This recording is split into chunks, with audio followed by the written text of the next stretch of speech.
Shalom, salam cinta Tuhan, cinta keluarga, dan jaga kesehatan. Apa kabar?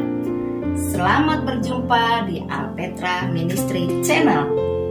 Jika Anda berkenan, mari dukung kami melalui doa, subscribe, jangan lupa juga tekan loncengnya, dan sebarkan channel ini.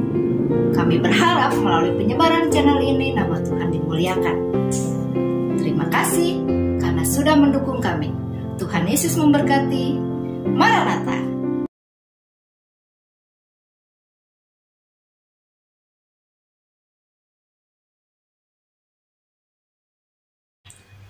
Shalom Sobat Alpetra Ministry dimanapun Anda berada. Salam cinta Tuhan, cinta keluarga, dan senantiasa jaga kesehatan.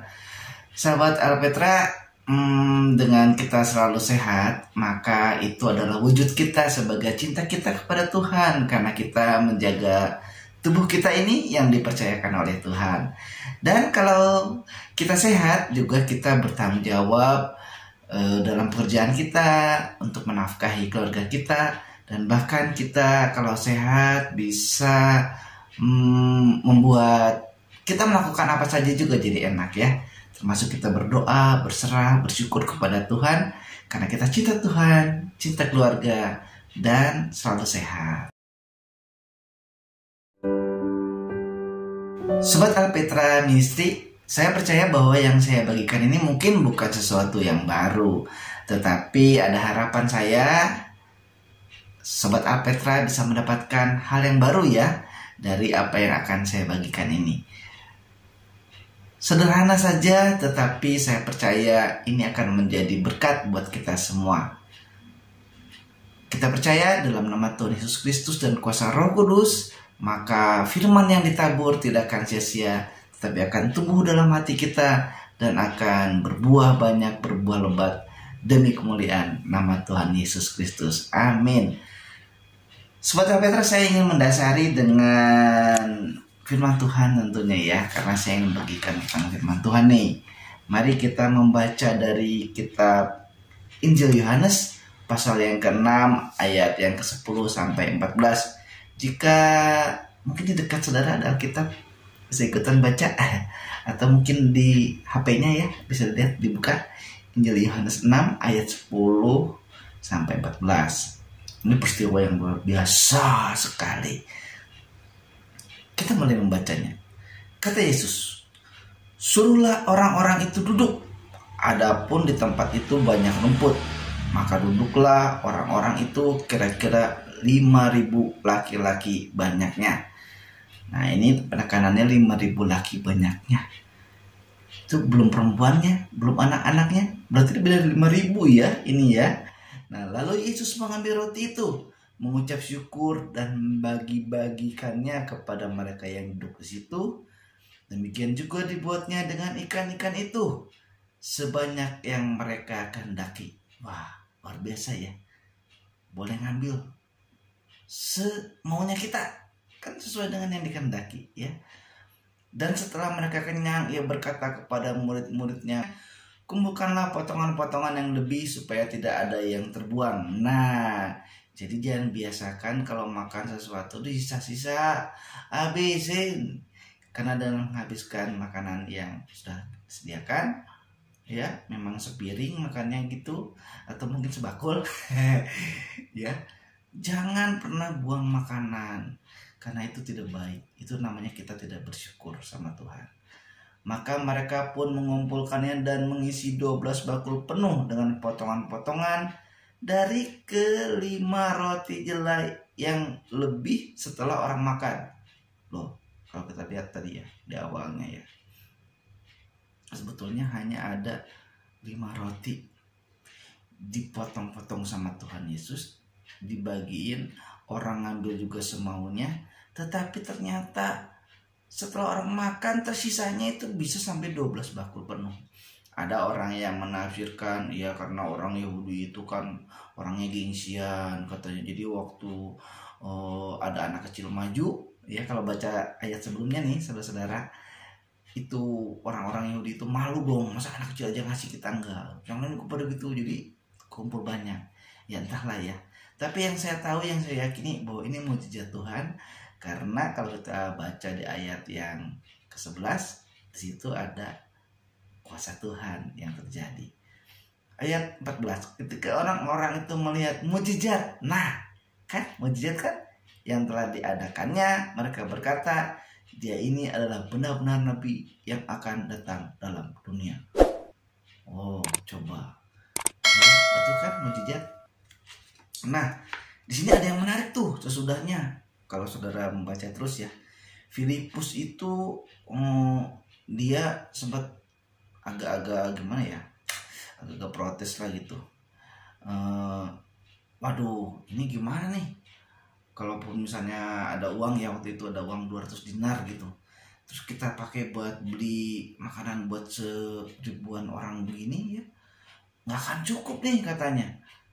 Tapi ketika Filipus berpikir seperti itu, ya Andreas datang. Andreas tuh bawa anak kecil tuh, anak kecil itu punya 5 roti dan 2 ikan. Waktu zaman itu ikan itu dikeringkan gitu, atau ada yang ikan asap lah ya.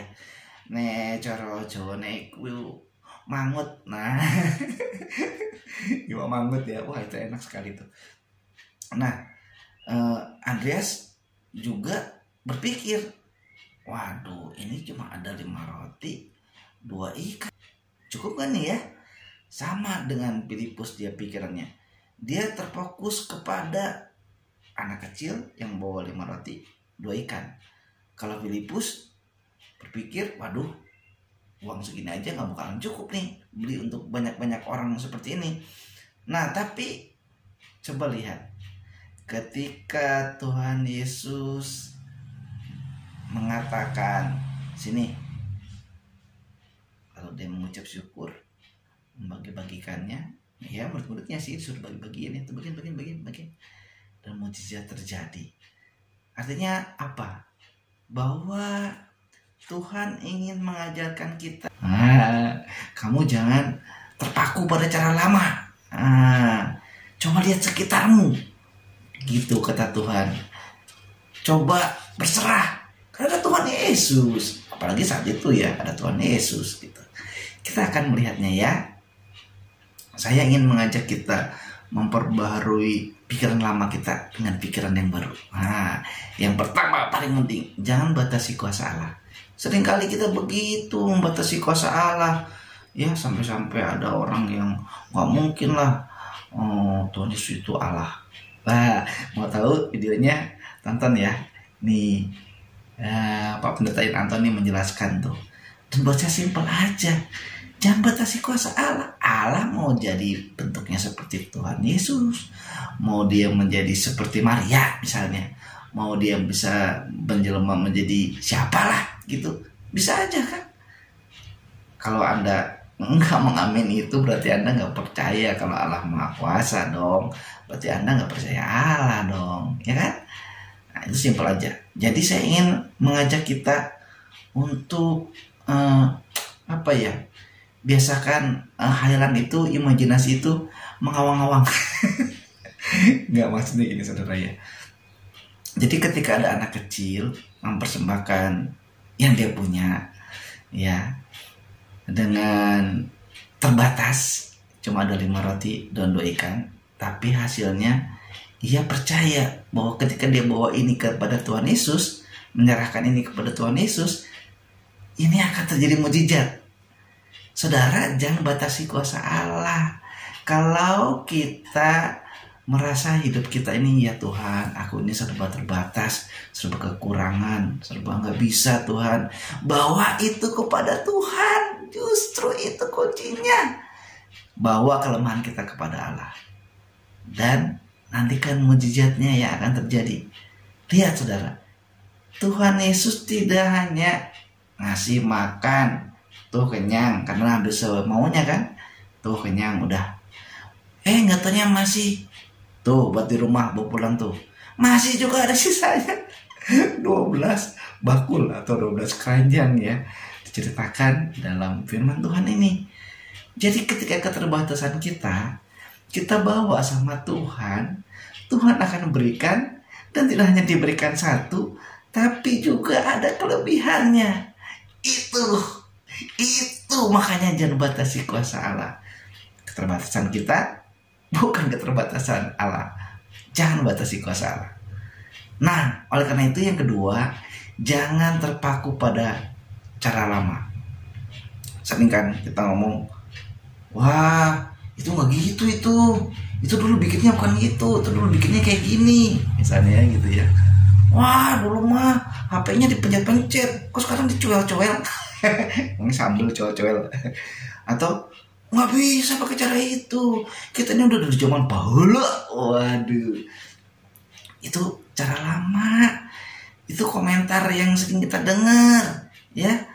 Itu bukan yang bagus. Coba saudara, HP jadulnya sekarang dipakai, kan nggak mau dong. Maunya yang paling baru. Ada lagi HP baru, beli lagi yang baru. Ada lagi yang baru, beli lagi yang baru. Ya, ibaratnya nih HP udah ngehang. Komputer saya sering ngehang tuh. Waduh, gimana nih? Nah, itu berarti masih dalam tipe yang lama, versi yang lama. Makanya jangan terpaku pada cara lama. Mentang-mentang HP ini nih, dulu ini paling gitu nih. Ya nggak bisa. Ikuti perkembangan. Itu udah jadul. Ya. Kalau kita terpaku pada cara lama kita, pokoknya kalau ke gereja itu nggak boleh tepuk tangan.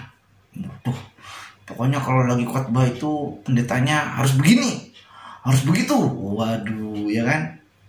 Dalam bayangannya tuh kalau habis sekolah teologi itu jadi gembala sidang, wah, jadi dosen, wah, jadi enggak. Itu pola pikir lama, saudara.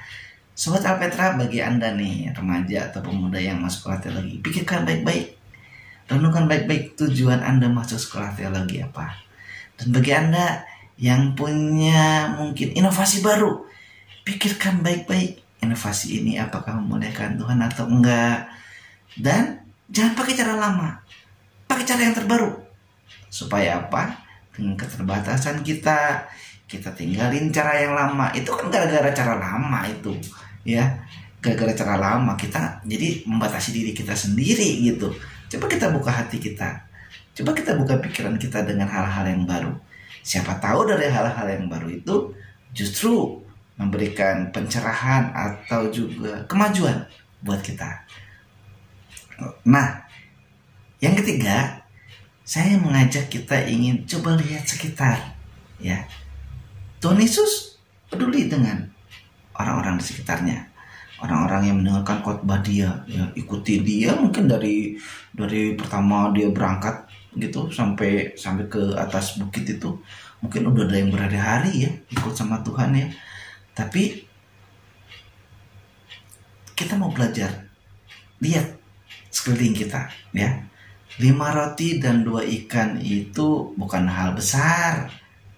Karena itu untuk ukuran saat itu ya, itu tuh makan siangnya anak kecil. Dan kita nggak tahu ikannya segede apa. Kalau segede gini, kalau ikannya cuma segede gini, aduh, kan nggak tahu. Rotinya juga segede apa? Apa segede roti tawar yang besar? Atau kayak roti manis gitu kecil? Nggak tahu. Malah setahu saya tuh roti di sana itu tipis-tipis, ya kan? Nah, ikannya kayak apa ya? Ya itu, ya. Itu tuh siapa aja bisa punya 5 roti dan 2 ikan. Gampang lah ya. Jadi setiap orang punya potensi untuk turut serta menjadi bagian dari sebuah mukjizat. Maksud saya, Anda punya 5 roti dan 2 ikan. Dan Anda juga berhak mendapat bagian dari mukjizat. Tuhan Yesus bisa aja bikin mukjizat sendiri. Tuhan Yesus bisa saja memberi makan orang itu dengan dia mengatakan ada makanan, bisa aja. Semuanya kenyang, bisa aja. Dia turunkan mungkin malaikat dari surga untuk menyediakan makanan, bisa saja, karena dia Allah. Jangan batasi Allah dan tinggalkan pola pikir lama kita. Lalu kita lihat sumber daya yang ada. Tuhan Yesus melibatkan anak kecil itu untuk memberi makan banyak orang.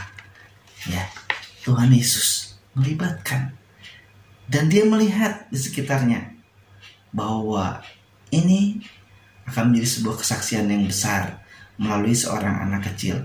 Kita seringkali begitu ya, kita sekarang terpuruk, ya terbatas itu. Aduh, kenapa saya paling susah ya hidupnya? Aduh, ini gimana ya? Ada orang kasih tahu, kamu coba caranya begini. Ah enggak, dulu juga saya mah begini. Jadi dari dulu tetap begini. Aduh, ya cara-cara lama itu ya kalau misalnya memang sudah tidak bisa lagi memecahkan setiap masalah, ya jangan dipakai lah. Pakailah cara yang baru ya. Karena mau saudara dikasih barang-barang yang udah lama, gak mau dong. Pasti pengen barang-barang yang baru ya. Saya pernah tuh sama teman saya, dia bilang begini, saya pelayanan itu gak pernah mikirin uang dulu katanya. Saya nyeletuk, ya iyalah kamu gak mikirin uang dulu. Uang dulu mah gak laku, uang sekarang yang laku mah. Ya, yang terakhir nih ya, menyerahkan segala sumber daya pada Tuhan Yesus. Kalau tadi kita lihat di ayat yang 11 di pasal 6 ini ya, Tuhan Yesus ngambil roti, mengucap syukur dan membagi-bagikannya. Ya, ikannya juga sama, diambil, terus didoain, ucap syukur, dibagi-bagiin. Terus orang yang dibegini itu dipersilakan mengambil semaunya. Kita itu kadang kalau dibilang semaunya malah maruk ya. Padahal secukupnya aja ambil. Kan doa Bapa kami begitu, berikanlah kami makanan hari ini yang secukupnya. Tetapi kalau bisa lebihlah Tuhan, gitu ya. Aduh. Nah saudara, walaupun 5 roti dan 2 ikan sudah ada di tangan murid-murid Tuhan Yesus, tapi mujizat terjadi itu saat ada di tangan Tuhan Yesus. Ya, sebuah pelajaran penting. Bila kita memiliki kebutuhan atau menghadapi masalah, serahkan apa yang ada di tangan Anda kepada Yesus dan biarkan Ia melakukan bagiannya.